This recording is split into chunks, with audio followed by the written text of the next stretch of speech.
Gym বিসমিল্লাহির রহমান রহিম।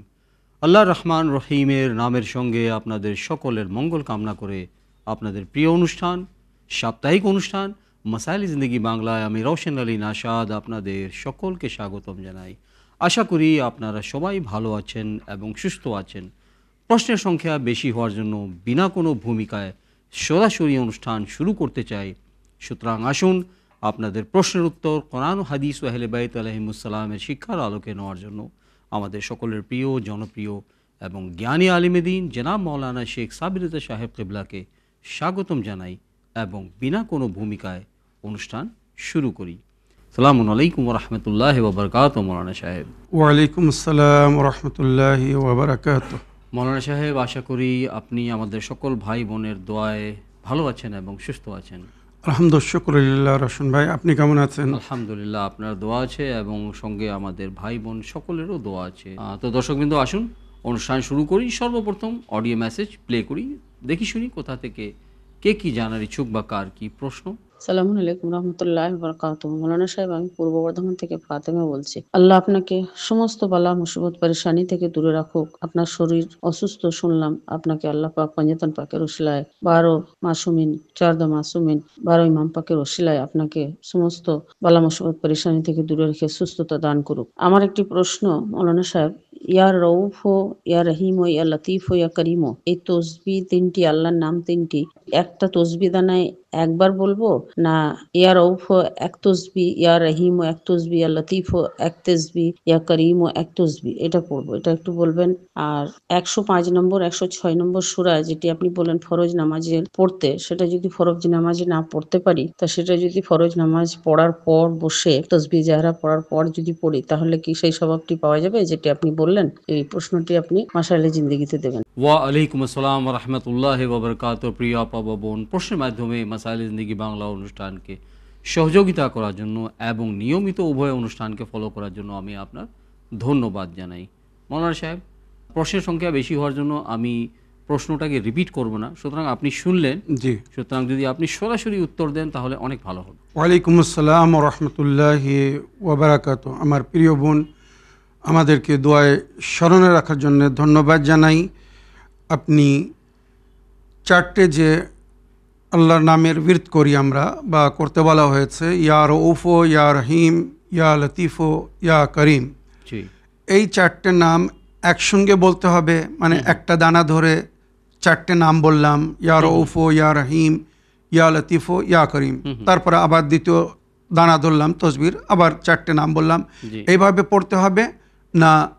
ইয়া রউফো 100 বার পড়ে নিলাম, তারপরে ইয়া রহিমও 100 বার পড়ে নিলাম, তারপরে ইয়া লতিফও 100 বার পড়ে নিলাম, তারপরে ইয়া করিমও 100 বার পড়লাম। এভাবে পড়তে হবে। আমার প্রিয় বোন, আপনি উভয়ভাবে পড়তে পারেন। একটি দানা ধরে চারটি নামের জিকির করুন, তারপরে আবার দ্বিতীয় দানা ধরে আবার চারটি নামের জিকির করুন, এভাবেও পড়তে পারবেন।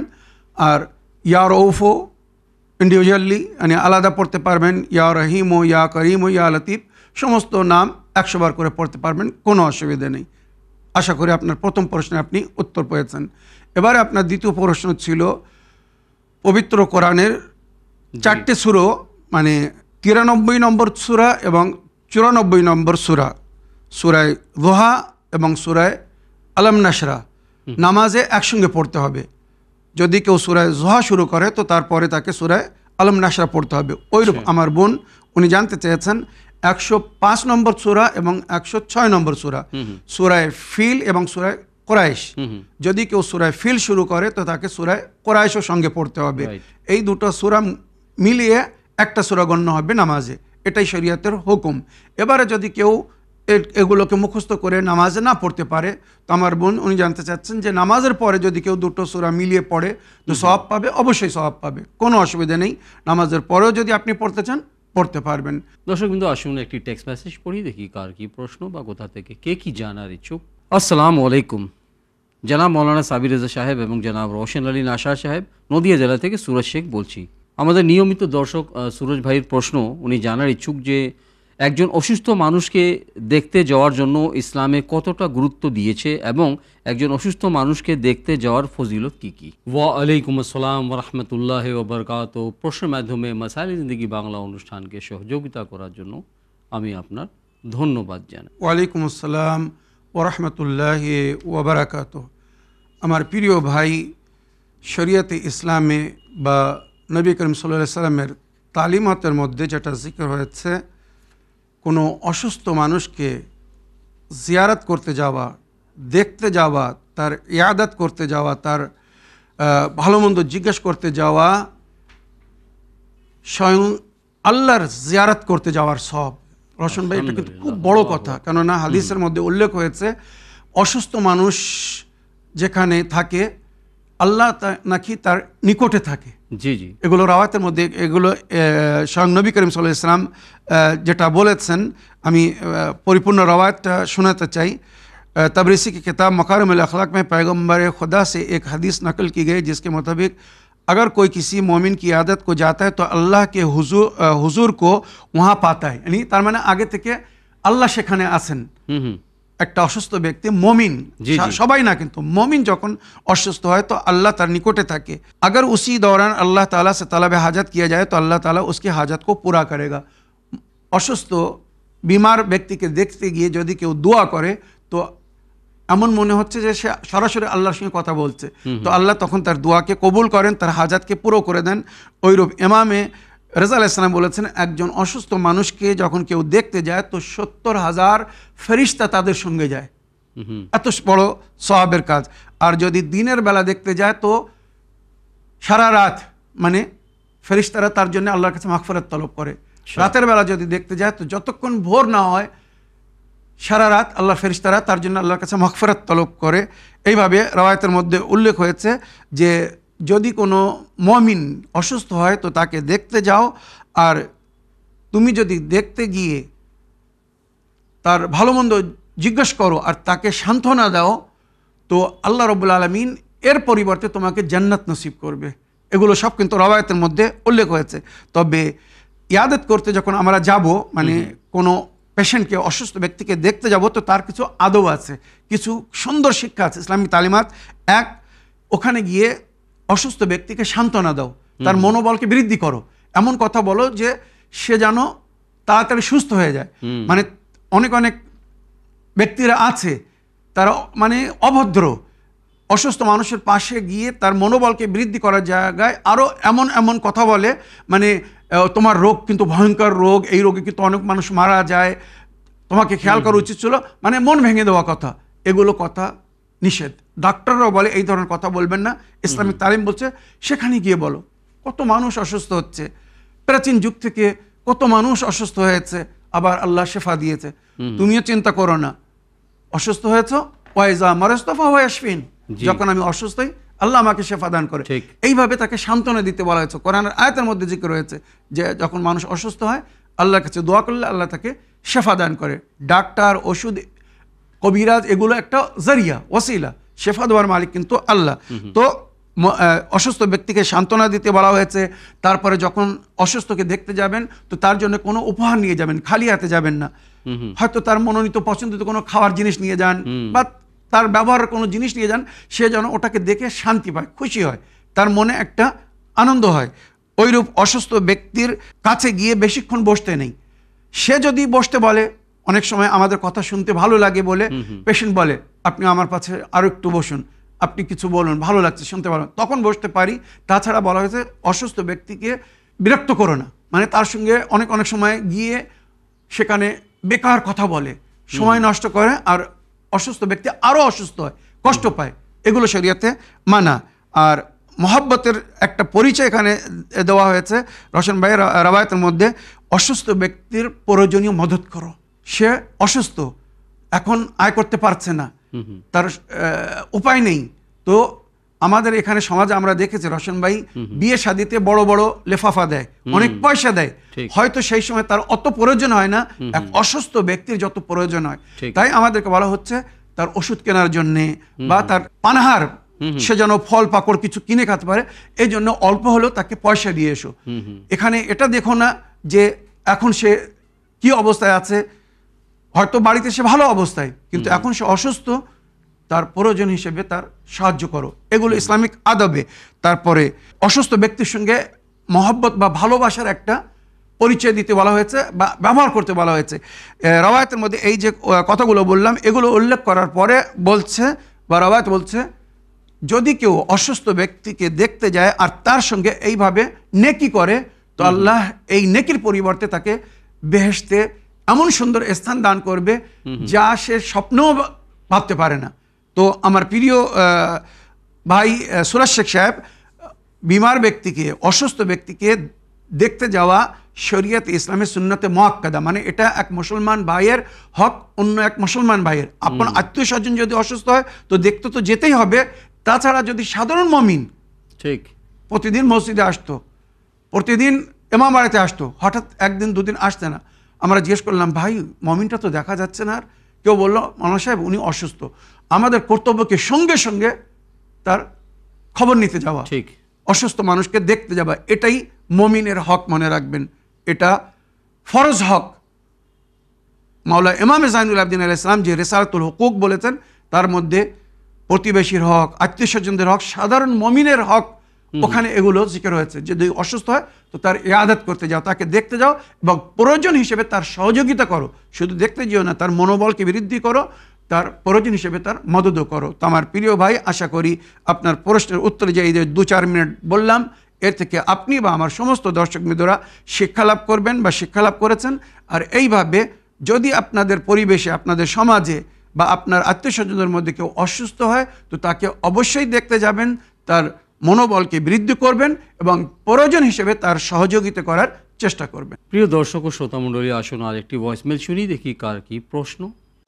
আসসালামু আলাইকুম রহমতুল্লাহ বারাকাতুহ। মৌলানা সাহেব, রওশন আলী ভাই সাহেব, আপনারা দুইজনেই আল্লাহর রহমতে ভালো থাকুন, সুস্থ থাকুন, সমস্ত বালা মুসিবত পরেশানি থেকে দূরে থাকুন। মৌলানা সাহেব, কবির হোসেন ভাই সাহেবের জন্য শুনলাম বাংলাদেশের যিনি, ওনার শরীর অসুস্থ, আল্লাহ ওনাকেও পাঞ্জেতন পাকের ওসিলায় সুস্থতা দান করুক। মৌলানা সাহেব, আমার একটি প্রশ্ন, মাশাআল্লাহ জিন্দেগিতে উত্তরটি দেবেন, যে আমরা মরার আগে বাড়ির ছেলে মেয়েদের মৃত্যুর সময় আমাদের সঙ্গে কি কি করণীয়, গোসলের সময় এবং মৃত্যুর সঙ্গে আমাদের সঙ্গে কি কি দেওয়া উচিত, এই ওসিয়তগুলো আমরা কিভাবে করব, এটুকু যদি আপনি বলে দিতেন তা খুব উপকৃত হতাম। এবং বাড়িতে হয়তো আরো সদস্য আছে, কার কখন মৃত্যু হয় বলা যায় না, তো এটুকু যদি আমাদের জানা থাকতো যে মৃত্যুর পর আমাদের কি কি মৃত্যুর সঙ্গে দেওয়া উচিত এবং কিভাবে কি করা উচিত, এটা যদি একটু বলতেন।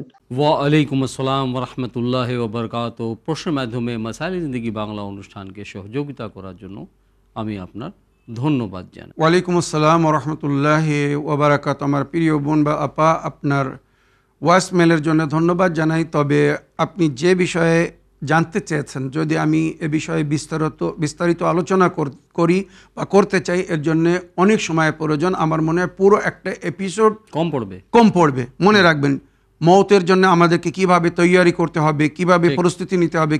জীবনের কোনো বিশ্বাস নেই, আজ আছে হয়তো কাল নাও থাকতে পারি। তো ওই জন্যে প্রতিক্ষণ আল্লাহর দরবারে ফিরে যাওয়ার জন্য আমাদেরকে প্রস্তুত হতে বলা হয়েছে।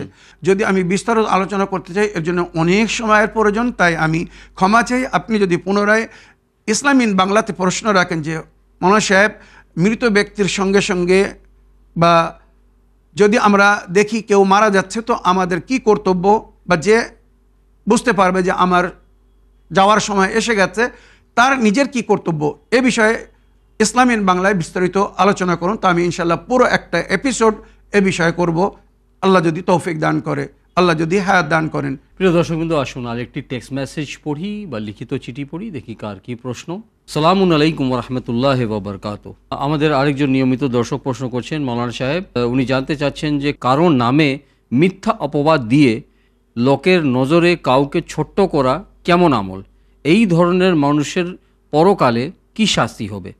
ওয়ালাইকুম আসসালাম রহমতুল্লাহ ওবরকাত। এই প্রশ্নের মাধ্যমে মাসাইল জিন্দেগি বাংলা অনুষ্ঠানকে সহযোগিতা করার জন্য এবং দোয়ায় স্মরণে রাখার জন্য আমি আপনার ধন্যবাদ জানাই। মৌলানা সাহেব, আপনি প্রশ্ন শুনলেন, যদি কারো গীবত করে বা চুগলি করে বা মিথ্যা অপবাদ দেয়, বহতান করে, তো এই ধরনের মানুষের জন্য পরকালে কি শাস্তি বা সাজা হতে পারে? জাযাকাল্লাহ। ওয়ালাইকুম আসসালাম রহমতুল্লাহ ওবরাকাত। আমার প্রিয় ভাই বা বোন বা আপা যেই প্রশ্ন করেছেন, অনুরোধ আপনারা সবসময় সালাম করবেন, নিজের নাম ঠিকানা লিখবেন, তারপরে প্রশ্ন রাখবেন, এটাই উত্তম তরিকা। আপনি জানতে চেয়েছেন যদি কেউ কারোর উপরে মিথ্যা অপবাদ দেয় তো তার পরকালে কি সাজা হবে বা কি শাস্তি হবে। তো এ বিষয়ে সূরা নূর আয়াত নম্বর 23-এর মধ্যে আল্লাহ রাব্বুল আলামিনের ইরশাদ হচ্ছে, যদি কেউ কারোর উপরে মিথ্যা অপবাদ দেয়, বিশেষ করে কোনো নারীকে যদি কেউ মিথ্যা অপবাদ দেয় তো আল্লাহ রাব্বুল আলামিনের লানাত হবে তার উপরে এহকাল ও পরকালে। আর আল্লাহ লানাত মানে আল্লাহর আযাব ও গজবের সম্মুখীন হতে হবে।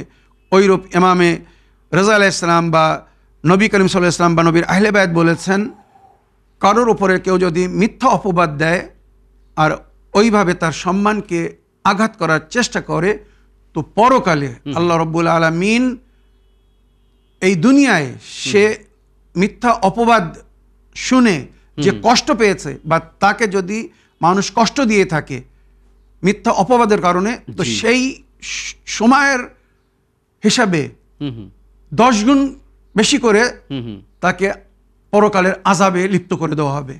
আর এমন ভয়ঙ্কর আযাব দেওয়া হবে, তার জবানে নাকি বর্ষা ফুটিয়ে তাকে ঝুলিয়ে রাখা হবে আর তার নিচে আগুন জ্বালিয়ে দেওয়া হবে। মিথ্যা অপবাদ বা কারোর উপরে তহমাত বহতান যদি কেউ লাগায়, মনে রাখবেন এই কঠোর শাস্তি যেটা মেয়ারাজে নবী করিম সাল্লাল্লাহু আলাইহি ওয়াসাল্লাম যখন নারীদের সাজা দেখেছিলেন তার মধ্যেও এটার জিকির হয়েছে। আর ওইরূপ মাওলা আলী আলাইহিস সালাম বা ইমামে জাফর সাদিক আলাইহিস সালাম বলেছেন, কেউ যদি কোনো মমিন বা মমিনার উপরে মিথ্যা অপবাদ দেয় তো যে মিথ্যা অপবাদ দিচ্ছে তার ঈমান এইভাবে নষ্ট হয়ে যায় বা চলে যায় যেমন পানিতে নুন মিশে যায়। নুন পানিতে দিলে কিছুক্ষণের মধ্যে কিন্তু ঘুলে যায়, ওইভাবে তার ঈমান ঘুলে যাবে, শেষ হয়ে যাবে। আর মাওলা আলী আলাইহিস সালাম বলেছেন, ইয়াকা ওয়া মাওয়াতিন তোহমা ওয়াল মাইলিসুল মজন্নুন বেহি আসু ফাইন্না কারিনান সুয়ে ইয়াগরু জালিসাতুহু। খবরদার এমন পরিবেশে এমন লোকদের সঙ্গে ওঠা বসা করবে না যারা অন্যদের সম্পর্কে মিথ্যা অপবাদ দেয়, বা এমন লোকদের সঙ্গে মেলামেশা করবে না যারা অন্যদের সম্পর্কে সমালোচনা করে, কেননা এরা ধোঁকা দিচ্ছে নিজেকেও এবং তোমাকেও ধোঁকা দিচ্ছে। আর এমন কথা বলছে যার জন্যে তারাও সাজা পাবে আর তুমি যদি তাদের সঙ্গে থাকো তুমিও সাজা পাবে। তাই এখানে ইসলামিক আদাবে আমাদের সঙ্গে বলা হয়েছে যে এমন ধরনের লোকের সঙ্গে ওঠা বসা করো না যারা মিথ্যা কথা বলে, মিথ্যা অপবাদ দেয়, গীবত করে, চুগলি করে, এদের সঙ্গে ওঠা বসা করো না, এদের মজলিসে যেও না, কোনো প্রকারের এদের সহযোগিতা করো না। আর এরা সবসময় কিন্তু তাজাসুস মানে খোঁজে থাকে যে কখন কার কি উইক পয়েন্ট পাবো আর তার উপরে আক্রমণ করব। তো এই জন্যে কোরআনে এদের উপরে লানাত হয়েছে এমন ব্যক্তিদের উপরে যারা সবসময় অন্যদের খুদ খুঁজে বেড়ায়। আর বলা হয়েছে তোমাদের সামনে যদি কেউ কারোর উপরে ইলজাম লাগায় আর তুমি যদি জানো যে হ্যাঁ এই যে কথাটা বলছে কোনো পুরুষ মমিন বা মমিনার সম্পর্কে, নারী সম্পর্কে, এটা ঠিক না, কেননা ওই লোকটা এই ধরনের লোক না বা ওই মহিলা এই ধরনের মহিলা না, তো আমি যদি জানি তো আমার উপরে ফরজ যে আমি তার দেফা করব। দেফা মানে তার তরফ থেকে প্রতিবাদ করব যে এই ধরনের কথা বলো না, এটা কিন্তু জায়েজ না। আমি জানি ওই মানুষটা কিন্তু এই ধরনের মানুষ না, ওই নারীটা কিন্তু এই ধরনের নারী না, তুমি যেটা বলছো তার উপরে মিথ্যা অপবাদ দিচ্ছ। আমাদের সমাজে জানেন তো অনেক সময় নারীরা আপোষে কথা ছড়িয়ে ফেলে বা এদিককার কথা ওদিকে করে সমাজে এক নারীর সম্মানকে শেষ করে দেয়, আঘাত করে দেয়। হয়তো সে কাজ কখনো করেনি, কিন্তু এমন এক মিথ্যা অপবাদ দিয়ে দিয়েছে যে সে আর মুখ দেখাতে পারছে না। তো ওই জন্যে আমাদেরকে বলা হয়েছে, কোরআন বলছে ইনজা আকুম ফাসকুম বিনাবাইন, যদি কোনো ফাসিক মানে যে মমিন না, আর এগুলো ফাসিকদের কাজ, মমিন কিন্তু গীবত করে না, মমিন তহমান লাগায় না। তাই কোরআন বলছে ফাসিক যদি তোমাদের কাছে কোনো খবর নিয়ে আসে ফাতাবাইয়ানু, আগে তার যাচ পড়তাল করো যে খবর দিচ্ছে এটা ঠিক কিনা, তারপরে যার সম্পর্কে বলছে তার কাছে যাও এবং তার কাছেও জিজ্ঞেস করো যে তোমার সম্পর্কে এই কথা শুনছি এটা কি ঠিক। সে যদি বলে না তো তার কথা বিশ্বাস করো, আর যে গীবত করেছে, চুগলি করেছে, ফাসিক, তার কথাই বিশ্বাস করো না। ইসলাম এইভাবে আমাদেরকে এক অপরের সম্মান বজায় রাখতে বলেছে এবং এক অপরের বিরুদ্ধে যদি কথা বলে তো তার জন্য তদন্ত করতে বলা হয়েছে। ফাসিকের কথায় যেন সঙ্গে সঙ্গে বিশ্বাস করে কারোর সম্মানকে আঘাত করো না বা কারোর সম্পর্কে বিদ্রুপ কথা বলো না। এই ইসলামিক আদবকে যদি ফলো করা হয় তো তার ঈমান সালামত থাকবে, আর এই ইসলামিক আদবকে যদি ফলো না করে তো তার ঈমান ওইভাবে গলে যাবে যেভাবে পানিতে নুন গলে যায়। এগুলো কিন্তু রওয়ায়াতের মধ্যে উল্লেখ হয়েছে। প্রিয় দর্শকবৃন্দ, আসুন আরেকটি ভয়েসমেল শুনি, অডিও মেসেজ শুনি, দেখি কার কি প্রশ্ন। আসসালামু আলাইকুম, আমি মিজানুর রহমান মল্লিক, দক্ষিণ 24 পরগনার বস্তি থেকে। দোয়া করি আল্লাহ তাআলা মৌলানা সাহেবকে ভালো রাখুক এবং অন্তরের অন্তরস্থল থেকে মৌলানা সাহেব এবং রওশন আলী ভাইয়ের জন্য আমার দোয়া রইল। আল্লাহ তাআলা তাদেরকে নেক হায়াত দান করুক এবং আমাদের ওপর তাদের ছায়া বাকি রাখুক, যাতে করে আমরা ইসলামিন বাংলা এবং মাসাইলে জিন্দগির প্ল্যাটফর্ম থেকে প্রশ্নোত্তরের মাধ্যমে আমরা আমাদের ইলমের মধ্যে ইজাফা ঘটাতে পারি। সো এখন আমার মাসাইলে জিন্দগিতে আমার প্রশ্ন, প্রিয় মৌলানা সাহেব আমাকে জানাবেন, জুতো পরে নামাজ পড়া কি জায়েজ? আসলে আমি আমার কথিত সালাফি ভাইদেরকে এবং তাদের আলেমদেরকে বলতে শুনেছি যে জুতো যদি পবিত্র থাকে তাহলে সেটা পরে নামাজ পড়া জায়েজ, সেটা ওয়াজিব নামাজ কিংবা জানাজার নামাজ যাই হোক না কেন। সো এই বিষয়টা নিয়ে আমি তাদের সঙ্গে সন্দেহ পোষণ করছি তাদের ওপর, তাই আমি আপনার কাছে একটু জানতে চাই যে জুতো পরে নামাজ পড়া কি জায়েজ যদি জুতোটা পরিষ্কার থাকে, পবিত্র থাকে? এটা আমাকে মাসাইলে জিন্দেগিতে জানাবেন। ভালো থাকুন, সুস্থ থাকুন, খুদা হাফেজ, ফি আমানিল্লাহ। ওয়ালাইকুম আসসালাম ওরহমতুল্লাহ ওবরকাত। প্রশ্নের মাধ্যমে মাসাইলে জিন্দেগি বাংলা অনুষ্ঠানকে সহযোগিতা করার জন্য এবং আমাদের উভয়কে দোয়ায় স্মরণে রাখার জন্য আমি আপনার অন্তর থেকে ধন্যবাদ জানাই। ওয়ালাইকুম আসসালাম রহমতুল্লাহি ওয়াবারাকাত। আমার প্রিয় ভাই, শরিয়াতে ইসলামে বলা হয়েছে যখন তুমি সেজদা করবে তো তোমার 7টি অংশ জমিনের সঙ্গে টাচ করতে হবে। কপাল, 2 হাতের এই হাতেলি, 2 হাঁটু আর 2 পায়ের বুড়ি আঙুল। এবারে যদি কেউ জুতো পরে তো তার বুড়ি আঙুল জমিনে লাগবে। কিভাবে টাচ করবে? টাচ হবে না। তো যদি বুড়ি আঙুল জমিনে না লাগে তো নামাজ বাতিল। তাহলে জুতো পরে কি করে সে নামাজ পড়তে পারে? যারা এতটা জ্ঞান রাখে না যে জুতো আমরা পরি পায়ের রক্ষার জন্য, আর সেটা পরে আমরা চারিদিকে বেরিয়ে বেড়াই। দেখুন, আমাদের দেশে হয়তো রাস্তায় নাপাক থাকে অনেক সময়, নাপাক হওয়ার ভয় থাকে। আরব দেশের বেশিরভাগ রাস্তাঘাট পাক পরিষ্কার থাকে, ওখানেও কিন্তু জুতো পরে নামাজ পড়ার অনুমতি নেই। তো মনে রাখবেন, এগুলো খুব দুঃখজনক, মানে বেদিন ইহুদিদের দিন, এই ধরনের দিন। হ্যাঁ, জানাজার নামাজও অনুমতি দেওয়া হয়েছে, কারণ জানাজার নামাজে রুকু নেই, সেজদা নেই। ওই জন্য জানাজার নামাজ যদি কেউ জুতো পরে মানে জানাজা নামাজ পড়ে আর জুতো যদি পাক পবিত্র হয় অসুবিধা নেই। তাতেও কিন্তু বলা হয়েছে তোমরা চেষ্টা করো জুতোকে খুলে সাইডে রেখে তারপরে জানাজার নামাজ পড়ো, বা যদি সাইডে খুলে না রাখা সম্ভব হয় তো জুতো পায়ের থেকে খুলে জুতোর ওপরে পা রেখে নামাজ পড়ো, জুতো পরে নামাজ পড়ো না। এটাই হচ্ছে ইসলামিক আদব। তো এই সমস্ত বেআদবদের কোনো উত্তর নেই। কি বলবো, যারা জুতো পরে নামাজ পড়ছে, আল্লাহ এদের হেদায়েত দান করুক। প্রিয় দর্শকবৃন্দ, আসুন আজ একটি টেক্সট মেসেজ পড়ি, দেখি কার কি প্রশ্ন। সালামুন আলাইকুম, মাসাইলে জিন্দেগি বাংলা, নাহার বলছি বাংলাদেশ থেকে। প্রশ্ন, হুজুর শুক্রবারে বিকালে ইমাম হুসাইন আলাইহিস সালামের কোন জিয়ারতটা পড়তে হবে? বাংলা দোয়া অ্যাপসে তো বেশ কয়েকটা জিয়ারত দেওয়া হয়েছে, জিয়ারতে ইমাম হুসাইন আলাইহিস সালামের পড়ার গুরুত্বটাও তুলে ধরবেন, একটু জানাবেন প্লিজ। ওয়ালাইকুম আসসালাম রহমতুল্লাহ ওবরকাত। প্রশ্নের মাধ্যমে মাসাইলে জিন্দেগি বাংলা অনুষ্ঠানকে সহযোগিতা করার জন্য ধন্যবাদ জানাই। শুক্রবারে জিয়ারতে ইমাম হুসাইন আলাইহিস সালাম পড়ার সময়টা কি এবং এই জিয়ারতের ফজিলতটা কি?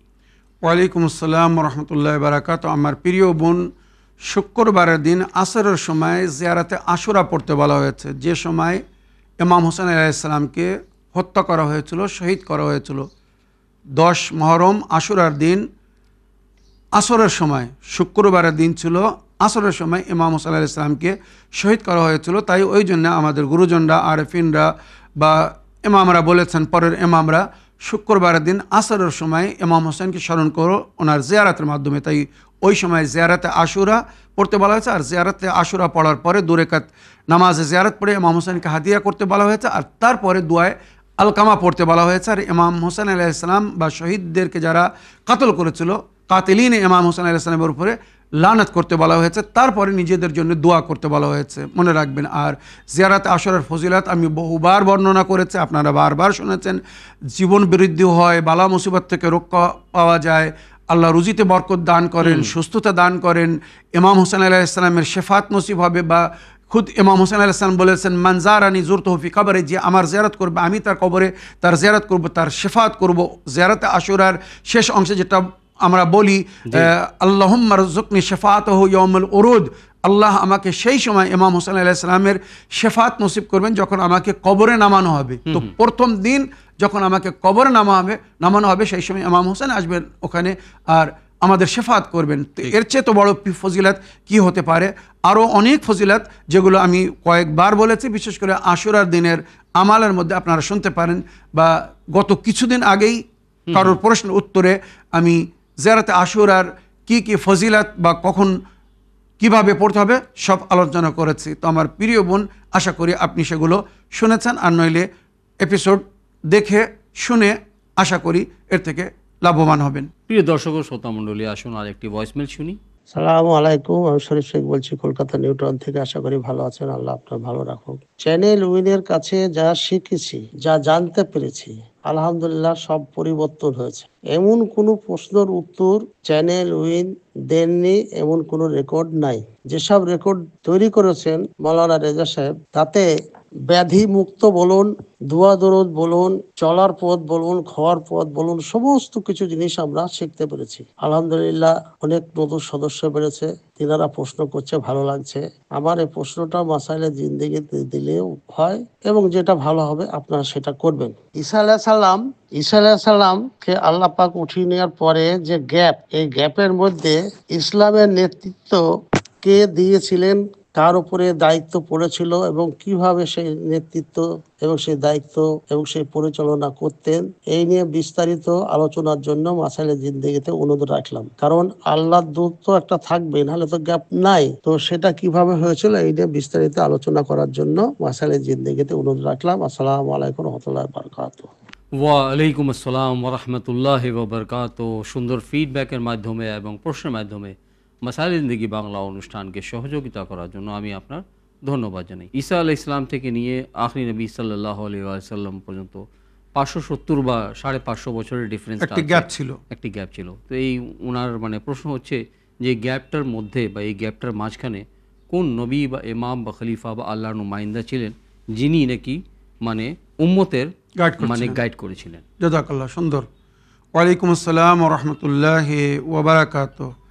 আমার প্রিয় শরীফ ভাই, হযরত ঈসা নবী আলাইহিস সালামকে যখন আল্লাহ শত্রুর আক্রমণ থেকে, আঘাত থেকে রক্ষা দিয়ে আসমানে তুলে নিয়েছিলেন, উনি জীবিত আছেন, বেঁচে আছেন, চতুর্থ আসমানে আছেন। যখন যুগের ইমামের আবির্ভাব হবে তো উনিও অবতীর্ণ হবেন, আসবেন, জমিনে ফিরে আসবেন। তো আসমানে যখন তুলে নিয়েছিলেন তার প্রায় 570 বছর পরে আমাদের প্রিয় নবী হযরত মুহাম্মদ মুস্তাফা সাল্লাল্লাহু আলাইহি ওয়াসাল্লাম এই দুনিয়ায় জন্মগ্রহণ করেছিলেন বা এই দুনিয়ায় এসেছিলেন। এবার আপনার প্রশ্ন হচ্ছে যে এই 570 বছর যে গ্যাপ, বা নবী করিম সাল্লাল্লাহু আলাইহি ওয়াসাল্লাম জন্মের 40 বছর পরে দিনের তাবলীগ শুরু করেছিলেন। তো এই যে লং পিরিয়ড, এই পিরিয়ডে আমার প্রিয় শরীফ ভাই, আপনি বলছেন ইসলামের প্রচার বা ইসলামের আমন্ত্রণ কারা জানাচ্ছিল? তো ওখানে ইসলাম না, ওখানে হযরত ঈসা নবী আলাইহিস সালামের দিন বা শরীয়ত চলছিল। সুতরাং ঈসা নবী আলাইহিস সালামের হাওয়ারিইন মানে অতি ঘনিষ্ঠ এবং নিকটতম সাহাবারা ছিলেন, ওনারা এই দায়িত্ব পালন করছিলেন।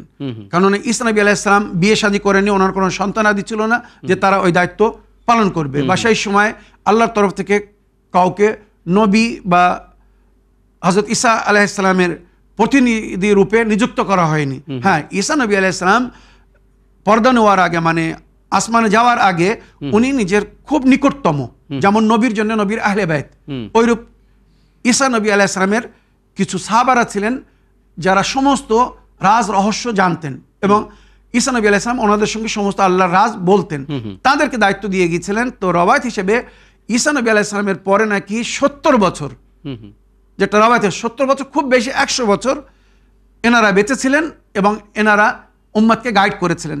কিন্তু তারপরে যেমন আমার প্রিয় নবীর সঙ্গেও এটা হয়েছে, ওনার পরে কিছু সাহাবারাই বলি নবীর কথাকে অমান্য করে নিজেদের রাস্তাকে ভিন্ন করে নিয়েছিল, আহলে বাইতকে ছেড়ে দিয়েছিল। ওইরূপ হযরত ঈসা নবী আলাইহিস সালামের নিকটতম সাথী হাওয়ারিনদেরকে ছেড়ে কিছু স্বার্থপররা নিজেদের তৈরি করা রুল অ্যান্ড সিস্টেম লাগু করেছিল, আর সেটা আজ পর্যন্ত চলছে।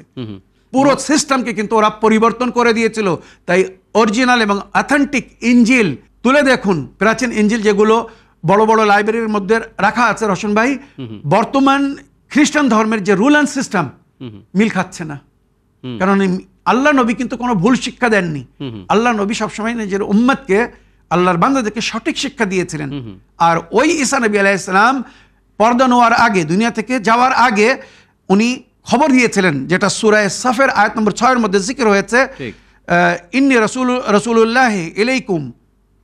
জনাব ঈসা নবী এইভাবে বলেছিলেন বনি ইসরাইলকে, নিজের উম্মতকে, আমি আল্লাহ রসুল তোমাদের দিকে এসেছি, মুসাদ্দিকান লিমা বাইনা ইয়াদাইয়া মিনাত তাওরাত, মুসা নবীর যে কিতাব তৌরাত তারও আমি তাসদিক করছি, সমর্থন করছি, এবং এক নবী আসবে, মুবাশশিরান বিরাসূলিন ইয়াতি মিন বাদি ইসমু আহমদ, আমার পরে একজন নবী আসবে যার নাম আহমদ হবে, আমি তোমাদেরকে শুভ সংবাদ দিয়ে যাচ্ছি। ফালাম্মা জাআহু বিল বাইয়িনাত ক্বালু হাযা সিহরুম মুবিন। কিন্তু দুঃখের বিষয়, যখন প্রিয় নবী আসলেন তো ঈসা নবী আলাইহিস সালাম যে ভবিষ্যবাণী করে গিয়েছিলেন সেটাওকে তারা মানল না। আর তারা বলল ইনি তো জাদু করছেন, মুজিজা দেখাচ্ছিলেন।